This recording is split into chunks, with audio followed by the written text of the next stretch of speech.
The Little Hunchback. In the kingdom of Kashgar, which is, as everybody knows, situated on the frontiers of Great Tartary, there lived long ago a tailor and his wife who loved each other very much. One day when the tailor was hard at work, a little hunchback came and sat at the entrance of the shop, and began to sing and play his tambourine. The tailor was amused with the antics of the fellow, and thought he would take him home to divert his wife. The hunchback agreed to his proposal, so the tailor closed his shop and they set off together. When they reached the house, they found the table already laid for supper, and in a very few minutes, all three were sitting before a beautiful fish which the tailor's wife had cooked with her own hands. But unluckily, the hunchback happened to swallow a large bone, and in spite of all the tailor and his wife could do to help him, he died of suffocation in an instant. Besides being very sorry for the poor man, the tailor and his wife were very much frightened on their own account, for if the police came to hear of it, the worthy couple ran the risk of being thrown into prison for willful murder. In order to prevent this dreadful calamity, they both set about inventing some plan which would throw suspicion on someone else, and at last they made up their minds that they could do no better than select a Jewish doctor who lived close by as the author of the crime. So the tailor picked up the hunchback by his head, while his wife took his feet and carried him to the doctor's house. Then they knocked at the door, which opened straight on to a steep staircase. A servant soon appeared, feeling her way down the dark staircase, and inquired what they wanted. "Tell your master," said the tailor, "that we have brought a very sick man for him to cure, and," he added, holding out some money, "give him this in advance, so that he may not feel he is wasting his time." The servant remounted the stairs to give the message to the doctor, and the moment she was out of sight, the tailor and his wife carried the body swiftly after her, propped it up at the top of the staircase, and ran home as fast as their legs could carry them. Now the doctor was so delighted at the news of a patient, for he was young, and had not many of them, that he was transported with joy. "Get a light," he called to the servant, "and follow me as fast as you can," and rushing out of his room, he ran towards the staircase. There, he nearly fell over the body of the hunchback, and without knowing what it was, gave it such a kick that it rolled right to the bottom, and very nearly dragged the doctor after it. "A light! A light!" he cried again, and when it was brought and he saw what he had done, he was almost beside himself with terror. "Holy Moses," he exclaimed, "why did I not wait for the light? I have killed the sick man whom they brought me, and if the sacred Jack of Esdras does not come to my aid, I am lost. It will not be long before I am led to jail as a murderer." Agitated though he was, the doctor did not forget to shut the house door lest some passerby might chance to see what had happened. He then took up the corpse and carried it into his wife's room, nearly driving her crazy with fright. "It is all over with us if we cannot find some means of getting the body out of the house," she wailed. "How were you driven to commit such a terrible crime?" "Never mind that," returned the doctor, "the thing is to find a way out of it." For a long while the doctor and his wife continued to turn over in their minds a way of escape, but could not find any that seemed good enough. At last, the doctor gave it up altogether and resigned himself to bear the penalty of his misfortune. But his wife, who had twice his brains, suddenly exclaimed, "I have thought of something. Let us carry the body on the roof of the house and lower it down the chimney of our neighbor the Muslim." Now this Muslim was employed by the Sultan, and furnished his table with oil and butter. Part of his house was occupied by a great storeroom where rats and mice held high revel. The doctor jumped at his wife's plan and they took up the hunchback, and passing cords under his armpits, they let him down into the purveyor's bedroom, so gently that he really seemed to be leaning against the wall. When they felt he was touching the ground, they drew up the cords and left him. Scarcely had they got back to their own house when the purveyor entered his room. He had spent the evening at a wedding feast, and had a lantern in his hand. In the dim light it cast, he was astonished to see a man standing in his chimney, but being naturally courageous, he seized a stick and made straight for the supposed thief. "Ah," he cried, "so it is you, and not the rats and mice who steal my butter. I'll take care that you don't want to come back." So saying, he struck him several hard blows. The corpse fell on the floor, but the man only redoubled his blows, till at length it occurred to him it was odd that the thief should lie so still and make no resistance. Then finding he was quite dead, a cold fear took possession of him. "Wretch that I am," said he, "I have murdered a man. Ah, my revenge has gone too far. Cursed be the goods which have led me to my ruin." and already he felt the rope round his neck. But when he had got over the first shock, he began to think of some way out of the difficulty, and seizing the hunchback in his arms, he carried him out into the street, and leaning him against the wall of a shop, he stole back to his own house without once looking behind him.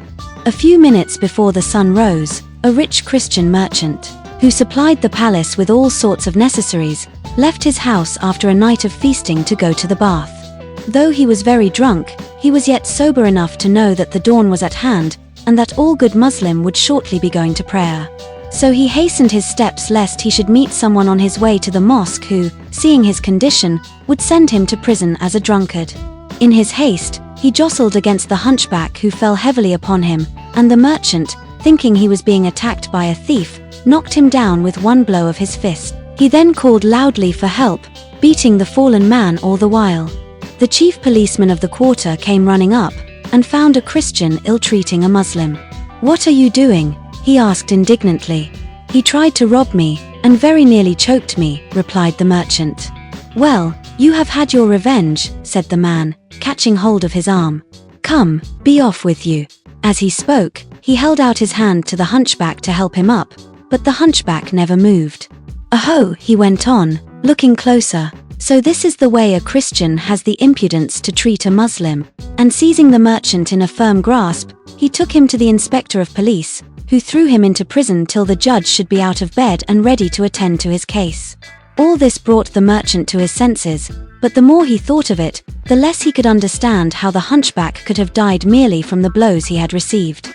The merchant was still pondering on this subject when he was summoned before the chief of police and questioned about his crime, which he could not deny. As the hunchback was one of the Sultan's private jesters, the chief of police resolved to defer sentence of death until he had consulted his master. He went to the palace to demand an audience, and told his story to the Sultan, who only answered, "There is no pardon for a Christian who kills a Muslim. Do your duty." So the chief of police ordered a gallows to be erected, and sent criers to proclaim in every street in the city that a Christian was to be hanged that day for having killed a Muslim. When all was ready, the merchant was brought from prison and led to the foot of the gallows. The executioner knotted the cord firmly round the unfortunate man's neck, and was just about to swing him into the air when the Sultan's purveyor dashed through the crowd and cried, panting to the hangman, "Stop, stop, don't be in such a hurry. It was not he who did the murder, it was I." The chief of police, who was present to see that everything was in order, put several questions to the purveyor, who told him the whole story of the death of the hunchback, and how he had carried the body to the place where it had been found by the Christian merchant. "You are going," he said to the chief of police, "to kill an innocent man, for it is impossible that he should have murdered a creature who was dead already. It is bad enough for me to have slain a Muslim without having it on my conscience that a Christian, who is guiltless, should suffer through my fault."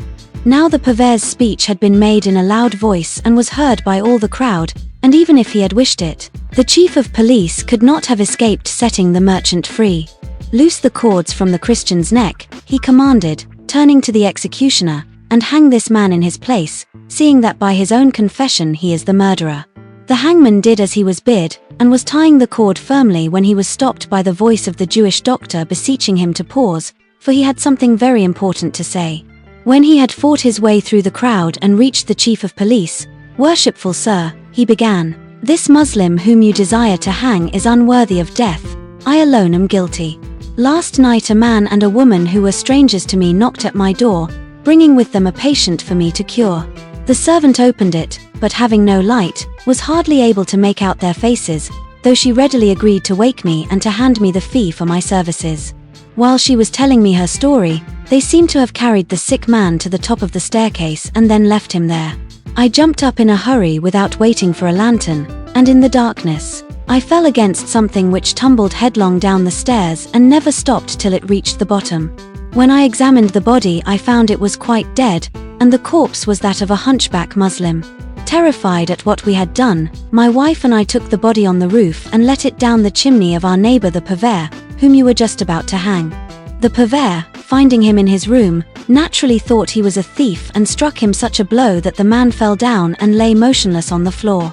Stooping to examine him, and finding him stone dead, the purveyor supposed that the man had died from the blow he had received, But of course this was a mistake, as you will see from my account, and I only am the murderer, and although I am innocent of any wish to commit a crime, I must suffer for it all the same, or else have the blood of 2 Muslims on my conscience. Therefore send away this man, I pray you, and let me take his place, as it is I who am guilty." On hearing the declaration of the Jewish doctor, the chief of police commanded that he should be led to the gallows and the Sultan's purveyor go free. The cord was placed round the Jew's neck, and his feet had already ceased to touch the ground when the voice of the tailor was heard beseeching the executioner to pause one moment, and to listen to what he had to say. "Oh, my lord," he cried, turning to the chief of police, "how nearly have you caused the death of 3 innocent people? But if you will only have the patience to listen to my tale, you shall know who is the real culprit. If someone has to suffer, it must be me. Yesterday at dusk, I was working in my shop with a light heart when the little hunchback, who was more than half drunk, came and sat in the doorway. He sang me several songs, and then I invited him to finish the evening at my house. He accepted my invitation and we went away together. At supper I helped him to a slice of fish, but in eating it, a bone stuck in his throat, and in spite of all we could do, he died in a few minutes. We felt deeply sorry for his death, but fearing lest we should be held responsible, we carried the corpse to the house of the Jewish doctor. I knocked and desired the servant to beg her master to come down as fast as possible and see a sick man whom we had brought for him to cure, and in order to hasten his movements, I placed a piece of money in her hand as the doctor's fee. Directly she had disappeared, I dragged the body to the top of the stairs and then hurried away with my wife back to our house. In descending the stairs, the doctor accidentally knocked over the corpse, and finding him dead, believed that he himself was the murderer. But now you know the truth. Set him free and let me die in his stead." The chief of police and the crowd of spectators were lost in astonishment at the strange events to which the death of the hunchback had given rise. "Loosen the Jewish doctor," said he to the hangman, "and string up the tailor instead, since he has made confession of his crime." Really, one cannot deny that this is a very singular story, and it deserves to be written in letters of gold. The executioner speedily untied the knots which confined the doctor, and was passing the cord round the neck of the tailor when the Sultan of Kashgar, who had missed his jester, happened to make inquiry of his officers as to what had become of him. "Sire," replied they, "the hunchback, having drunk more than was good for him, escaped from the palace and was seen wandering about the town, where this morning he was found dead. A man was arrested for having caused his death, and held in custody till a gallows was erected. At the moment that he was about to suffer punishment, first one man arrived, and then another, each accusing themselves of the murder, and this went on for a long time, and at the present instant, the chief of police is engaged in questioning a man who declares that he alone is the true assassin." The Sultan of Kashgar no sooner heard these words than he ordered an usher to go to the chief of police, and to bring all the persons concerned in the hunchback's death together with the corpse, that he wished to see once again. The usher hastened on his errand, but was only just in time, for the tailor was positively swinging in the air when his voice fell upon the silence of the crowd, commanding the hangman to cut down the body. The hangman, recognizing the usher as one of the king's servants, cut down the tailor, and the usher, seeing the man was safe, sought the chief of police and gave him the Sultan's message. Accordingly, the chief of police at once set out for the palace, taking with him the tailor, the doctor, the purveyor, and the merchant, who bore the dead hunchback on their shoulders. When the procession reached the palace, the chief of police prostrated himself at the feet of the Sultan and related all that he knew of the matter. The Sultan was so much struck by the circumstances that he ordered his private historian to write down an exact account of what had passed, so that in the years to come, the miraculous escape of the 4 men who had thought themselves murderers might never be forgotten. The Sultan asked everybody concerned in the hunchback's affair to tell him their stories. Among others was a prating barber, whose tale of one of his brothers follows. The story of the barber's 5th brother. As long as our father lived, Al-Nashir was very idle. Instead of working for his bread, he was not ashamed to ask for it every evening, and to support himself next day on what he had received the night before. When our father died, worn out by age, he only left 700 silver drachmas to be divided amongst us, which made 100 for each son. Al-Nashir, who had never possessed so much money in his life, was quite puzzled to know what to do with it. After reflecting upon the matter for some time, he decided to lay it out on glasses, bottles, and things of that sort, which he would buy from a wholesale merchant. Having bought his stock, he next proceeded to look out for a small shop in a good position, where he sat down at the open door, his wares being piled up in an uncovered basket in front of him, waiting for a customer among the passerby. In this attitude he remained seated, his eyes fixed on the basket, but his thoughts far away. Unknown to himself, he began to talk out loud, and a tailor whose shop was next door to his, heard quite plainly what he was saying. "This basket," said al-Nashir to himself, "has cost me 100 drachmas, all that I possess in the world. Now in selling the contents piece by piece, I shall turn 200, and these hundreds I shall again lay out in glass, which will produce 400. By this means I shall in course of time make 4,000 drachmas, which will easily double themselves. When I have got 10,000, I will give up the glass trade and become a jeweler, and devote all my time to trading in pearls, diamonds, and other precious stones. At last, having all the wealth that heart can desire, I will buy a beautiful country house, with horses and servants, and then I will lead a merry life and entertain my friends. At my feasts, I will send for musicians and dancers from the neighboring town to amuse my guests. In spite of my riches, I shall not however give up trade till I have amassed a capital of 100,000 drachmas, when having become a man of much consideration, I shall request the hand of the Grand Vizier's daughter, taking care to inform the worthy father that I have heard favorable reports of her beauty and wit, and that I will pay down on our wedding day 3,000 gold pieces. Should the vizier refuse my proposal, which after all is hardly to be expected, I will seize him by the beard and drag him to my house. When I shall have married his daughter, I will give her 10 of the best eunuchs that can be found for her service. Then I shall put on my most gorgeous robes, and mounted on a horse with a saddle of fine gold, and its trappings blazing with diamonds, followed by a train of slaves, I shall present myself at the house of the Grand Vizier, the people casting down their eyes and bowing low as I pass along. At the foot of the Grand Vizier's staircase I shall dismount, and while my servants stand in a row to right and left, I shall ascend the stairs, at the head of which the Grand Vizier will be waiting to receive me. He will then embrace me as his son-in-law, and giving me his seat will place himself below me. This being done, as I have every reason to expect, 2 of my servants will enter, each bearing a purse containing 1,000 pieces of gold. One of these I shall present to him saying, "Here are the 1,000 gold pieces that I offered for your daughter's hand, and here," I shall continue, holding out the second purse, "are another 1,000 to show you that I am a man who is better than his word." After hearing of such generosity, the world will talk of nothing else. I shall return home with the same pomp as I set out, and my wife will send an officer to compliment me on my visit to her father, and I shall confer on the officer the honor of a rich dress and a handsome gift. Should she send one to me, I shall refuse it and dismiss the bearer. I shall never allow my wife to leave her rooms on any pretext whatever without my permission, and my visits to her will be marked by all the ceremony calculated to inspire respect. No establishment will be better ordered than mine, and I shall take care always to be dressed in a manner suitable to my position. In the evening, when we retire to our apartments, I shall sit in the place of honor, where I shall assume a grand demeanor and speak little, gazing straight before me, and when my wife, lovely as the full moon, stands humbly in front of my chair, I shall pretend not to see her. Then her women will say to me, "Respected lord and master, your wife and slave is before you waiting to be noticed. She is mortified that you never deign to look her way, she is tired of standing so long. Beg her, we pray you, to be seated." Of course I shall give no signs of even hearing this speech, which will vex them mightily. They will throw themselves at my feet with lamentations, and at length I will raise my head and throw a careless glance at her, then I shall go back to my former attitude. The women will think that I am displeased at my wife's dress, and will lead her away to put on a finer one, and I on my side shall replace the one I am wearing with another yet more splendid.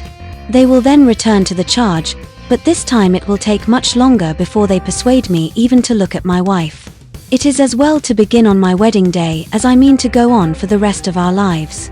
The next day she will complain to her mother of the way she has been treated, which will fill my heart with joy.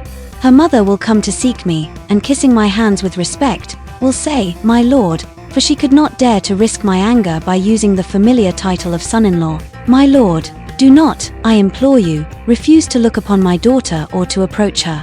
She only lives to please you, and loves you with all her soul. But I shall pay no more heed to my mother-in-law's words than I did to those of the women. Again she will beseech me to listen to her entreaties, throwing herself this time at my feet, but all to no purpose. Then, putting a glass of wine into my wife's hand, she will say to her, "There, present that to him yourself. He cannot have the cruelty to reject anything offered by so beautiful a hand," and my wife will take it and offer it to me tremblingly with tears in her eyes, but I shall look in the other direction. This will cause her to weep still more, and she will hold out the glass crying, "Adorable husband, never shall I cease my prayers till you have done me the favor to drink." Sick of her importunities, these words will goad me to fury. I shall dart an angry look at her and give her a sharp blow on the cheek, at the same time giving her a kick so violent that she will stagger across the room and fall onto the sofa. My brother, pursued the barber, was so much absorbed in his dreams that he actually did give a kick with his foot, which unluckily hit the basket of glass. It fell into the street and was instantly broken into 1,000 pieces. His neighbor the tailor, who had been listening to his visions, broke into a loud fit of laughter as he saw this sight. "Wretched man," he cried, "you ought to die of shame at behaving so to a young wife who has done nothing to you. You must be a brute for her tears and prayers not to touch your heart. If I were the Grand Vizier, I would order you 100 blows from a bullock whip, and would have you led round the town accompanied by a herald who should proclaim your crimes." The accident, so fatal to all his profits, had restored my brother to his senses, and seeing that the mischief had been caused by his own insufferable pride, he rent his clothes and tore his hair, and lamented himself so loudly that the passerby stopped to listen. It was a Friday, so these were more numerous than usual. Some pitied Al-Nashir, others only laughed at him, but the vanity which had gone to his head had disappeared with his basket of glass, and he was loudly bewailing his folly when a lady, evidently a person of consideration, rode by on a mule. She stopped and inquired what was the matter and why the man wept. They told her that he was a poor man who had laid out all his money on this basket of glass which was now broken. On hearing the cause of these loud wails, the lady turned to her attendant and said to him, "Give him whatever you have got with you." The man obeyed, and placed in my brother's hands a purse containing 500 pieces of gold. Al-Nashir almost died of joy on receiving it. He blessed the lady 1,000 times, and shutting up his shop, where he had no longer anything to do, he returned home. He was still absorbed in contemplating his good fortune when a knock came to his door, and on opening it he found an old woman standing outside. "My son," she said, "I have a favor to ask of you. It is the hour of prayer and I have not yet washed myself. Let me, I beg you, enter your house, and give me water." My brother, although the old woman was a stranger to him, did not hesitate to do as she wished. He gave her a vessel of water and then went back to his place and his thoughts, and with his mind busy over his last adventure, he put his gold into a long and narrow purse which he could easily carry in his belt. During this time, the old woman was busy over her prayers, and when she had finished she came and prostrated herself twice before my brother, and then rising, called down endless blessings on his head. Observing her shabby clothes, my brother thought that her gratitude was in reality a hint that he should give her some money to buy some new ones, so he held out 2 pieces of gold. The old woman started back in surprise as if she had received an insult. "Good heavens," she exclaimed, "what is the meaning of this? Is it possible that you take me, my lord, for one of those miserable creatures who force their way into houses to beg for alms? Take back your money. I am thankful to say I do not need it, for I belong to a beautiful lady who is very rich and gives me everything I want." My brother was not clever enough to detect that the old woman had merely refused the 2 pieces of money he had offered her in order to get more, but he inquired if she could procure him the pleasure of seeing this lady. "Willingly," she replied, "and she will be charmed to marry you, and to make you the master of all her wealth. So pick up your money and follow me." Delighted at the thought that he had found so easily both a fortune and a beautiful wife, my brother asked no more questions, but concealing his purse with the money the lady had given him in the folds of his dress, he set out joyfully with his guide. They walked for some distance, till the old woman stopped at a large house where she knocked. The door was opened by a young Greek servant, and the old woman led my brother across a well-paved court into a well-furnished hall. Here she left him to inform her mistress of his presence, and as the day was hot, he flung himself on a pile of cushions and took off his heavy turban. In a few minutes there entered a lady, and my brother perceived at the first glance that she was even more beautiful and more richly dressed than he had expected. He rose from his seat, but the lady signed to him to sit down again and placed herself beside him. After the usual compliments had passed between them, she said, "We are not comfortable here. Let us go into another room," and passing into a smaller chamber, apparently communicating with no other, she continued to talk to him for some time. Then rising hastily, she left him saying, "Stay where you are, I will come back in a moment." He waited as he was told, but instead of the lady, there entered a huge black servant with a sword in his hand. Approaching my brother with an angry countenance, he exclaimed, "What business have you here?" His voice and manner were so terrific that al-Nashir had not strength to reply, and allowed his gold to be taken from him, and even saber cuts to be inflicted on him without making any resistance. As soon as he was let go, he sank on the ground, powerless to move though he still had possession of his senses. Thinking he was dead, the black servant ordered the Greek to bring him some salt, and between them they rubbed it into his wounds, thus giving him acute agony, though he had the presence of mind to give no sign of life. They then left him, and their place was taken by the old woman, who dragged him to a trapdoor and threw him down into a vault filled with the bodies of murdered men. At first the violence of his fall caused him to lose consciousness, but luckily the salt which had been rubbed into his wounds had, by its smarting, preserved his life, and little by little he regained his strength. At the end of 2 days, he lifted the trapdoor during the night and hid himself in the courtyard till daybreak, when he saw the old woman leave the house in search of more prey. Luckily she did not observe him, and when she was out of sight, he stole from this nest of assassins and took refuge in my house. I dressed his wounds and tended him carefully, and when a month had passed, he was as well as ever. His one thought was how to be revenged on that wicked old hag, and for this purpose, he had a purse made large enough to contain 500 gold pieces, but filled it instead with bits of glass. This he tied round him with his sash, and disguising himself as an old woman, he took a saber, which he hid under his dress. One morning as he was hobbling through the streets, he met his old enemy prowling to see if she could find anyone to decoy. He went up to her and, imitating the voice of a woman, said, "Do you happen to have a pair of scales you could lend me? I have just come from Persia and have brought with me 500 gold pieces, and I am anxious to see if they are the proper weight." "Good woman," replied the old hag, "you could not have asked anyone better. My son is a money changer, and if you will follow me he will weigh them for you himself. Only we must be quick or he will have gone to his shop." So saying, she led the way to the same house as before, and the door was opened by the same Greek servant. Again my brother was left in the hall, and the pretended son appeared under the form of the black servant. "Miserable crone," he said to my brother, "get up and come with me," and turned to lead the way to the place of murder. Al-Nashir rose too, and drawing the saber from under his dress, dealt the black servant such a blow on his neck that his head was severed from his body. My brother picked up the head with one hand, and seizing the body with the other, dragged it to the vault when he threw it in and sent the head after it. The Greek servant, supposing that all had passed as usual, shortly arrived with the basin of salt, but when she beheld Al-Nashir with the saber in his hand, she let the basin fall and turned to fly. My brother, however, was too quick for her, and in another instant her head was rolling from her shoulders. The noise brought the old woman running to see what was the matter, and he seized her before she had time to escape. "Wretch," he cried, "do you know me? Who are you?" "My lord," she replied, trembling all over. "I have never seen you before. I am he whose house you entered to offer your hypocritical prayers.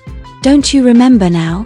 She flung herself on her knees to implore mercy, but he cut her in 4 pieces. There remained only the lady, who was quite ignorant of all that was taking place around her. He sought her through the house, and when at last he found her, she nearly fainted with terror at the sight of him. She begged hard for life, which he was generous enough to give her, but he bade her to tell him how she had got into partnership with the abominable creatures he had just put to death. "I was once," replied she, "the wife of an honest merchant, and that old woman whose wickedness I did not know, used to occasionally visit me. Madam," she said to me one day, "we have a grand wedding at our house today. If you would do us the honor to be present, I am sure you would enjoy yourself."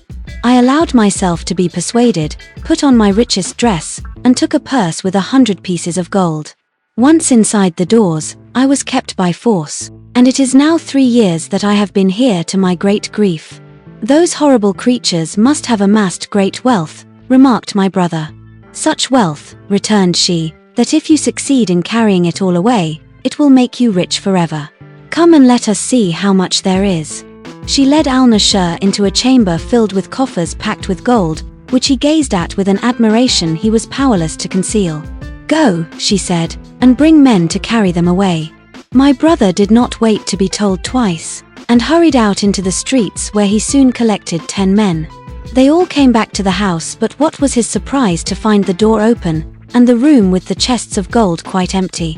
The lady had been cleverer than himself and had made the best use of her time. However, he tried to console himself by removing all the beautiful furniture, which more than made up for the 500 gold pieces he had lost. Unluckily, on leaving the house he forgot to lock the door, and the neighbors, finding the place empty, informed the police, who next morning arrested al-Nashir as a thief. My brother tried to bribe them to let him off, but far from listening to him, they tied his hands and forced him to walk between them to the presence of the judge. When they had explained to the official the cause of complaint, he asked al-Nashir where he had obtained all the furniture that he had taken to his house the day before. Sir, replied al-Nashir, I am ready to tell you the whole story, but give your word, I pray you, that I shall run no risk of punishment. That I promise, said the judge. So my brother began at the beginning and related all his adventures, and how he had avenged himself on those who had betrayed him. As to the furniture, he entreated the judge at least to allow him to keep part to make up for the 500 pieces of gold which had been stolen from him. The judge, however, would say nothing about this, and lost no time in sending men to fetch away all that al-Nashir had taken from the house. When everything had been moved and placed under his roof, he ordered my brother to leave the town and never more to enter it on peril of his life, fearing that if he returned, he might seek justice from the caliph. Al-Nashir obeyed, and was on his way to a neighboring city when he fell in with a band of robbers, who stripped him of his clothes and left him naked by the roadside. Hearing of his plight, I hurried after him to console him for his misfortunes and to dress him in my best robe. I then brought him back disguised, under cover of night, to my house, where I have since given him all the care I bestow on my other brothers. The story of the Barber's 6th brother. There now remains for me to relate to you the story of my 6th brother, whose name was Shakabak. Like the rest of us, he inherited 100 silver drachmas from our father, which he thought was a large fortune, but through ill luck, he soon lost it all and was driven to beg. As he had a smooth tongue and good manners, he really did very well in his new profession, and he devoted himself specially to making friends with the servants in big houses so as to gain access to their masters. One day he was passing a splendid mansion with a crowd of servants lounging in the courtyard. He thought that from the appearance of the house it might yield him a rich harvest, so he entered and inquired to whom it belonged. My good man, where do you come from? Replied the servant. Can't you see for yourself that it can belong to nobody but a Barmecide, for the Barmecides were famed for their liberality and generosity. My brother, hearing this, asked the porters, of whom there were several, if they would give him alms. They did not refuse, but told him politely to go in and speak to the master himself.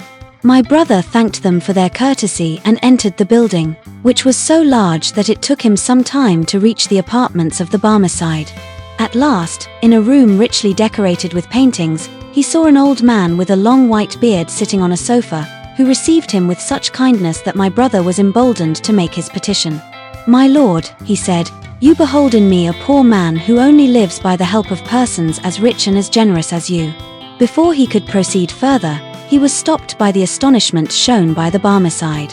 Is it possible, he cried, that while I am in Baghdad, a man like you should be starving? That is a state of things that must at once be put an end to. Never shall it be said that I have abandoned you, and I am sure that you, on your part, will never abandon me. My lord, answered my brother, I swear that I have not broken my fast this whole day. What? You are dying of hunger, exclaimed the Barmecide. Here, servant, bring water, that we may wash our hands before meat. No servant appeared, but my brother remarked that the Barmecide did not fail to rub his hands as if the water had been poured over them. Then he said to my brother, why don't you wash your hands too? And Shakabak, supposing that it was a joke on the part of the Barmecide, though he could see none himself, drew near and imitated his motion. When the Barmecide was done rubbing his hands, he raised his voice and cried, "Set food before us at once, we are very hungry." No food was brought, but the Barmecide pretended to help himself from a dish, and carry a morsel to his mouth, saying as he did so, "Eat, my friend, eat, I entreat. Help yourself as freely as if you were at home. For a starving man you seem to have a very small appetite." "Excuse me, my lord," replied Schacabac, imitating his gestures as before, "I really am not losing time, and I do full justice to the repast." "How do you like this bread?" asked the Barmecide. "I find it particularly good myself."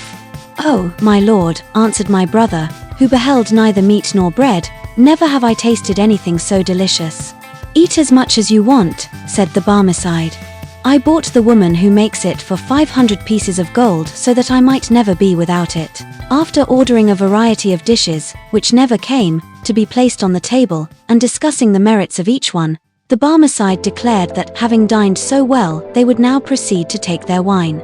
To this my brother at first objected, declaring that it was forbidden, but on the Barmecide, insisting that it was out of the question that he should drink by himself, he consented to take a little. The Barmecide, however, pretended to fill their glasses so often that my brother feigned that the wine had gone into his head, and struck the Barmecide such a blow on the head that he fell to the ground. Indeed, he raised his hand to strike him a second time when the Barmecide cried out that he was mad, upon which my brother controlled himself, and apologized and protested that it was all the fault of the wine he had drunk. At this, the Barmecide, instead of being angry, began to laugh and embraced him heartily. "I have long been seeking," he exclaimed, "a man of your description, and henceforth my house shall be yours. You have had the good grace to fall in with my humor, and to pretend to eat and to drink when nothing was there. Now you shall be rewarded by a really good supper." Then he clapped his hands, and all the dishes were brought that they had tasted in imagination before and during the repast. Servants sang and played on various instruments. All the while, Schacabac was treated by the Barmecide as a familiar friend, and dressed in a garment out of his own wardrobe. 20 years passed by, and my brother was still living with the Barmecide, looking after his house and managing his affairs. At the end of that time, his generous benefactor died without heirs, so all his possessions went to the prince. They even despoiled my brother of those that rightly belonged to him, and he, now as poor as he had ever been in his life, decided to cast in his lot with a caravan of pilgrims who were on their way to Mecca. Unluckily, the caravan was attacked and pillaged by the Bedouins, and the pilgrims were taken prisoners. My brother became the slave of a man who beat him daily, hoping to drive him to offer a ransom, although as Schacabac pointed out, it was quite useless trouble as his relations were as poor as himself. At length, the Bedouin grew tired of tormenting, and sent him on a camel to the top of a high barren mountain, where he left him to take his chance. A passing caravan, on its way to Baghdad, told me where he was to be found, and I hurried to his rescue, and brought him in a deplorable condition back to the town. "This," continued the barber, "is the tale I related to the Caliph, who, when I had finished, burst into fits of laughter. 'Well were you called the Silent,' said he, 'no name was ever better deserved. But for reasons of my own, which it is not necessary to mention, I desire you to leave the town and never to come back.' I had of course no choice but to obey, and travelled about for several years until I heard of the death of the Caliph, when I hastily returned to Baghdad, only to find that all my brothers were dead. It was at this time that I rendered to the young cripple the important service of which you have heard, and for which, as you know, he showed such profound ingratitude, that he preferred rather to leave Baghdad than to run the risk of seeing me. I sought him long from place to place, but it was only today, when I expected it least, that I came across him, as much irritated with me as ever." So saying, the tailor went on to relate the story of the lame man and the barber, which has already been told. When the barber, he continued, had finished his tale, we came to the conclusion that the young man had been right, when he had accused him of being a great chatterbox. However, we wished to keep him with us and share our feast, and we remained at table till the hour of afternoon prayer. Then the company broke up and I went back to work in my shop. It was during this interval that the little hunchback, half drunk already, presented himself before me, singing and playing on his drum. I took him home to amuse my wife, and she invited him to supper. While eating some fish, a bone got into his throat, and in spite of all we could do, he died shortly. It was all so sudden that we lost our heads, and in order to divert suspicion from ourselves, we carried the body to the house of a Jewish physician. He placed it in the chamber of the purveyor, and the purveyor propped it up in the street where it was thought to have been killed by the merchant. This, sire, is the story which I was obliged to tell to satisfy your highness. It is now for you to say if we deserve mercy or punishment, life or death." The Sultan of Kashgar listened with an air of pleasure which filled the tailor and his friends with hope. "I must confess," he exclaimed, "that I am much more interested in the stories of the barber and his brothers, and of the lame man than in that of my own jester. But before I allow you all four to return to your own homes, and have the corpse of the hunchback properly buried, I should like to see this barber who has earned your pardon. And as he is in this town, let an usher go with you at once in search of him." The usher and the tailor soon returned, bringing with them an old man who must have been at least 90 years of age. "O silent one," said the Sultan, "I am told that you know many strange stories. Will you tell some of them to me?" "Never mind my stories for the present," replied the barber, "but will your highness graciously be pleased to explain why this Jew, this Christian, and this Muslim, as well as this dead body, are all here?" "What business is that of yours?" asked the Sultan with a smile, but seeing that the barber had some reasons for his question, he commanded that the tale of the hunchback should be told him. "It is certainly most surprising," cried he, when he had heard it all, "but I should like to examine the body." He then knelt down, and took the head on his knees, looking at it attentively. Suddenly he burst into such loud laughter that he fell right backwards, and when he had recovered himself enough to speak, he turned to the Sultan. "The man is no more dead than I am," he said. "Watch me." As he spoke, he drew a small case of medicines from his pocket and rubbed the neck of the hunchback with some ointment made of balsam. Next he opened the dead man's mouth, and by the help of a pair of pincers, drew the bone from his throat.